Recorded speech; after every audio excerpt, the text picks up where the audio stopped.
ہمارا یہ شہر اپنی ایک ملی، اپنی ایک مذہبی شناخت رکھتا ہے.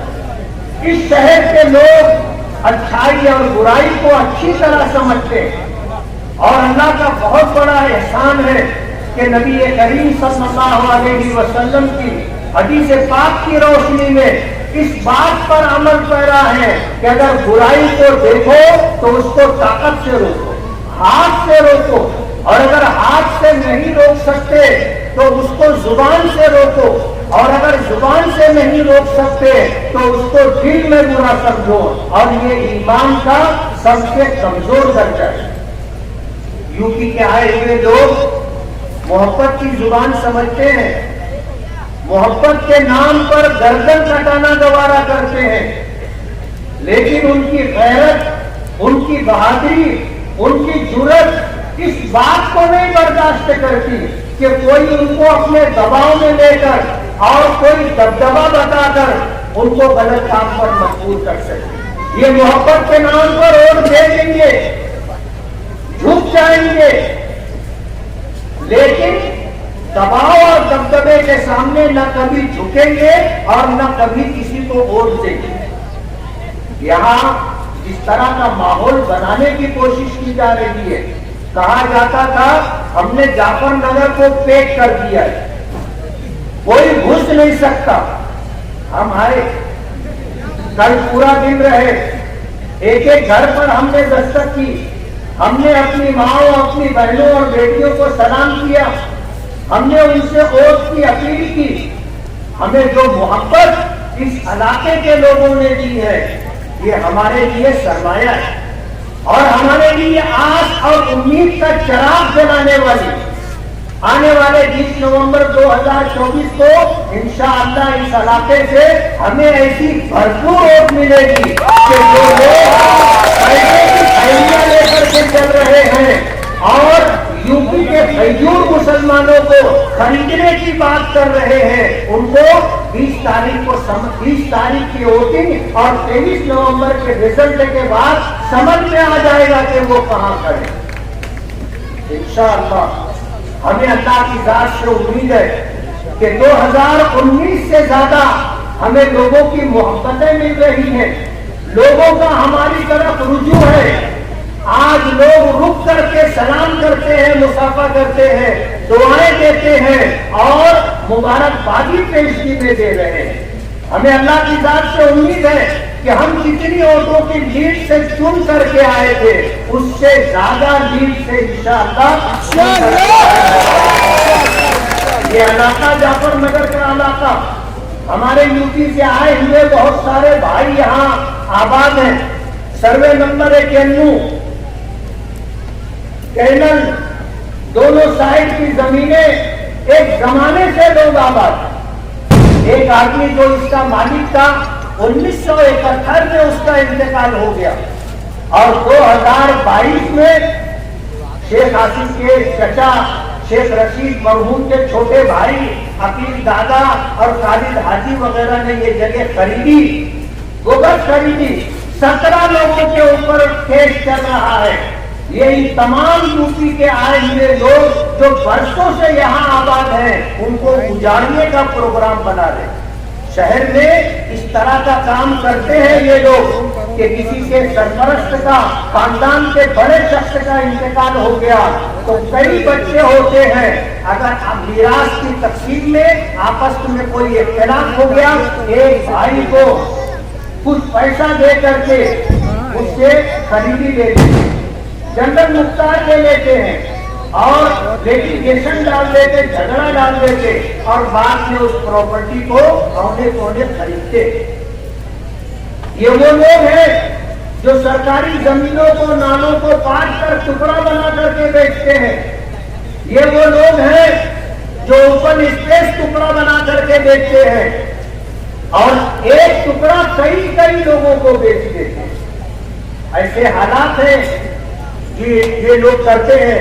جعفر نگر کے لوگ، ہوش کے ناخن لوگ، یہ اگر چن کر کے آ گئے تو سروے نمبر 91 کینل کے نام پر جو جگہ ہے، آگرہ روڈ سے لگ کر کے جو جگہ ہے، یہاں کے سارے لوگوں کو یہ اجاڑ دے. آج اقتدار میں نہیں ہے تو انہوں نے جگہ خرید لی ہے اور جس دن اقتدار میں آ جائیں گے تو اس کے بعد آپ سے یہ جگہ خالی کروا دیں گے. آپ سے میں آج کی جلسے کے ذریعے سے گزارش کر رہا ہوں کہ جو لوگ نشے کا کاروبار کر رہے ہیں، جو ہول سیل ڈیلر ہیں، جو نشہ لا کر کے لوگوں کو دے کر کے چوک چوراہوں پر، ہوٹلوں پر، گلیوں میں فروخت کرواتے ہیں، ان سے اپنے آپ کو، اپنے شہر کو، اپنی آنے والی نسلوں کو بچاؤ. اگر آپ کا بچہ بے راہ روی کا شکار ہو گیا تو اس ایک بچے کی وجہ سے آپ کی پوری زندگی تباہ و برباد ہو جائے گی، آپ کا خاندان بدنام ہو جائے گا. میں آپ سے یہ کہنا چاہتا ہوں کہ آنے والے الیکشن میں آپ ہوش کا ثبوت دیں. میں 2009 سے 14 تک رہا اور 2019 سے 24 تک رہا. ہم نے کبھی کسی کا کچھ بگاڑا نہیں ہے. ایسا ہو سکتا ہے کہ آپ جو کام کروانا چاہتے ہو وہ کام ہم نہ کر سکے ہو، لیکن ہم نے کبھی کسی کا بگاڑا نہیں، کبھی کسی کے ساتھ ظلم نہیں کیا، کبھی کسی کے ساتھ زیادتی نہیں کی، کبھی ہم نے کسی کا کاروبار نہیں چھینا اور کبھی کسی کے کارخانے میں گھس کر کے ہم نے آگ نہیں لگائی. کبھی ہم نے کسی کا کاروبار نہیں چھینا. آج ہم سے 5 سال کا حساب مانگا جا رہا ہے. میں آپ کو بتانا چاہتا ہوں کہ اپنے شہر میں بنیادی سہولتیں، روڈ ہے، گٹر ہے، پینے کا پانی ہے، لائٹ ہے اور علاج و معالجہ ہے، یہ ذمہ داری کارپوریشن کی ہے، کسی ایم پی کی اور کسی ایم ایل اے کی نہیں ہے. یہ آپ کو غلط رخ پر لے جانا چاہتے ہیں اور ہمیں الجھانے کی کوشش کر رہے ہیں کہ آپ 5 سال کا حساب دو. 5 سال کا حساب تو ہم نے دے دیا کہ ہم نے 165 کروڑ روپیہ بائی پاس ہائی وے کے لیے لایا، 149 کروڑ روپیہ سب سے بنیادی ضرورت پانی کے لیے، تلواڑہ ڈیم سے مالیگاؤں فلٹر پلانٹ تک 3 فٹی پائپ لائن اور 5 پانی کی ٹانکیاں، اور اسی طرح گلی گلیوں میں جہاں پر پینے کے پانی کی پائپ لائن نہیں ہے وہاں پر پانی کی پائپ لائن ڈالی جائے. ہم نے 100 بیڈ کا ہاسپٹل منظور کروایا، 76 کروڑ روپیہ اس کا اسٹیمیٹ ہے. نعمانی پل کے لیے ہم 5 کروڑ 76 لاکھ روپیہ لے کر کے آئے. 100 کروڑ کے بنیادی کام ہم کر رہے ہیں. ہم نے تو اپنا حساب دے دیا. 7.5 سال تک کبھی ماں میئر رہی، کبھی باپ میئر رہا. ان 7.5 سالوں کا حساب جو کنٹینیو ہے وہ کون دے گا؟ کارپوریشن کا بجٹ آج 1000 کروڑ روپیہ ہے، اس کا حساب کون دے گا؟ اس کے حساب کے دیندار آپ ہیں، آپ کو حساب دینا ہے. آپ میئر بھی رہے، خود بھی میئر رہے، باپ بھی میئر رہا، ماں بھی میئر رہی اور کئی مرتبہ میئر رہے. کارپوریشن کا حساب کون دے گا؟ آپ نے اگر ایمانداری سے مالیگاؤں کے لوگوں کا کام کر دیا ہوتا آج مالیگاؤں میں روڈ گٹر کی تکلیف نہیں رہتی. آج ہماری مائیں اور بہنیں اپنا استعمال شدہ پانی کھڈوں سے نکال کر دور دراز مقامات پر پھینکنے جاتی. یہ سب کیا کرایا تمہارا ہے، حساب ہم سے مانگتے ہو. کارپوریشن میں میئر کی کرسی حاصل کرنے کے لیے فرقہ پرستوں سے تم نے ساٹھ گانٹھ کی اور تلواڑہ ڈیم کا پانی آپ نے اپنی میئر کرسی کے لیے بیچا. جب مالیگاؤں میں اس بات کا شور ہوا، اخبارات میں اور سوشل میڈیا پر یہ بات آئی تو سینہ ٹھوک کر کے مرحوم شیخ رشید صاحب کہتے تھے کہ ہاں پانی بیچا ہے، ہمارا بس چلے گا تو نارو شنکر کا قلعہ بھی بیچ جائے. یہ ہماری بات نہیں ہے، یہ ان کی اپنی کہی ہی کی بات ہے. کہتے ہیں نا کہ ماضی آدمی کا پیچھا نہیں چھوڑتا. فرقہ پرستوں سے آپ ساز باز کرتے، ان کو جو ہے اسٹینڈنگ کمیٹی کی چیئرمنی دیتے ہو اور ان کو جو ہے ڈپٹی میئر کی چیئر دیتے ہو. مالیگاؤں کی تاریخ میں کبھی کسی سیاسی پارٹی نے اور کبھی کسی سیاسی لیڈر نے فرقہ پرستوں کو کبھی کرسی نہیں دی, کبھی عہدہ نہیں دیا. یہ آپ نے کیا ہے اور کئی مرتبہ آپ نے کیا ہے. ہم تو الحمدللہ شہر میں کام کر رہے ہیں اور کام کرتے رہیں گے. ابھی آپ نے سنا یوسف الیاس نے بتایا, میں آپ کو بتانا چاہتا ہوں کہ بنکروں کے لیے بجلی کی سبسڈی ہم نے منظور کروائی. 27 سے نیچے جو سبسڈی دی جا رہی تھی اس میں 1 روپیے کا اضافہ پر یونٹ, اور 27 سے اوپر جو سبسڈی دی جا رہی تھی پر یونٹ مزید 75 پیسے کی سبسڈی ہم نے دلوائی.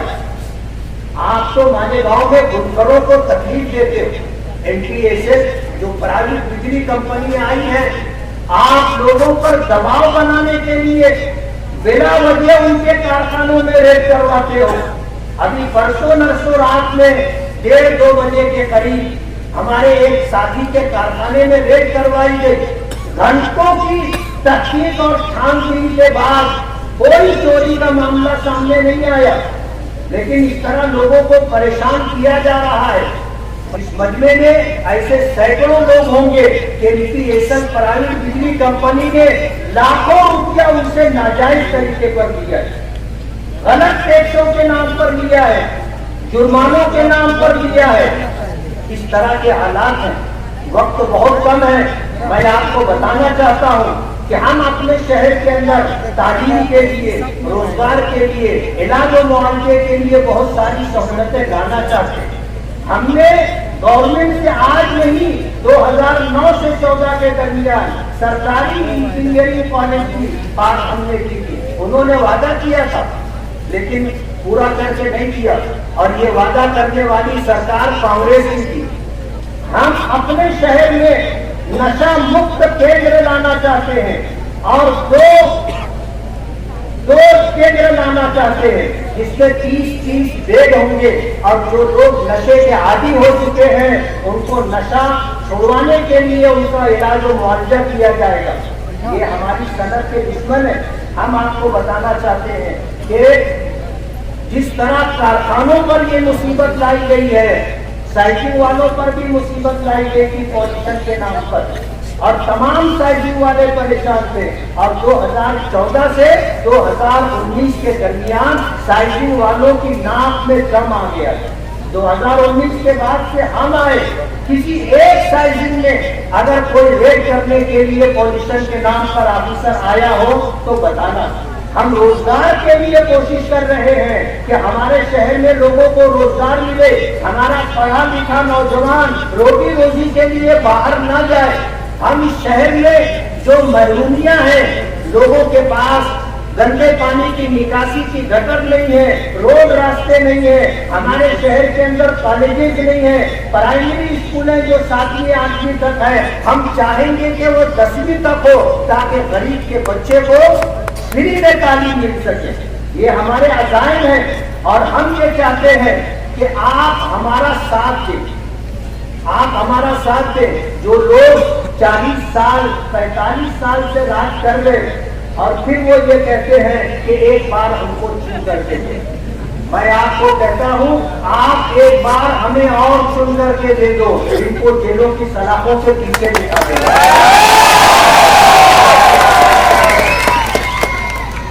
انہوں نے جو بویا ہے وہ انہیں کاٹنا تو پڑے گا, اور بکرے کی ماں کب تک خیر منائے گی؟ ایک دن تو اس کے چھری کے نیچے آنا ہے. انہوں نے جو کچھ کیا ہے, سرکار کو چونا لگایا ہے, لوگوں کے ساتھ ظلم و زیادتی کی ہے, اور لوگوں کے روزگار چھینے ہیں, روزگار بند کروائے ہیں. یہ پاپ کا گھڑا بھر چکا ہے. میں آپ سے یہ گزارش کرتا ہوں کہ آل انڈیا مجلس اتحاد المسلمین نے ہمیں امیدواری کی, اور اس شہر میں 2019